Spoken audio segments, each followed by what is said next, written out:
દાન તો બેન બહુ મામૂલી મસ્ત રકમનું કર્યું છે.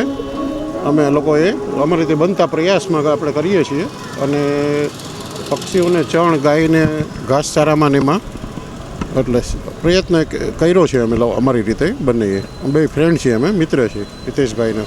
દાનનું મહત્ત્વ ધાર્મિક રીતે મહત્ત્વ તો છે, મહત્ત્વ છે. મકર સંક્રાંતિનું પણ એકચ્યુઅલી શું છે કે આપણી યથાશક્તિ પ્રમાણે મૂંગા પશુ પક્ષીઓનું યથાશક્તિ પ્રમાણે જો કંઈ કરે દાન તો સારું છે. બધા શક્ય એટલું દાન કરો. મૂંગા પશુ પક્ષી છે જે બોલી નથી શકતા તેઓને જેટલું શક્ય હોય એટલું દાન કરી શકાય આપણાથી તો કરીએ.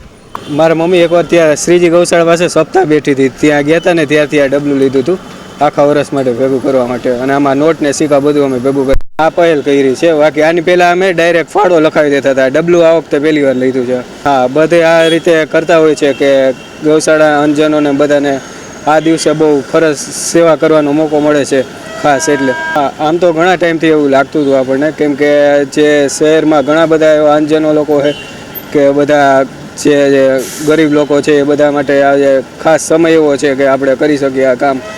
એના માટે લોકોને બસ એ જ સંદેશો આપવાનો કે આ એક સારો દિવસ છે મકર સંક્રાંતિનો કે આપણે એને દાન કરીએ છીએ.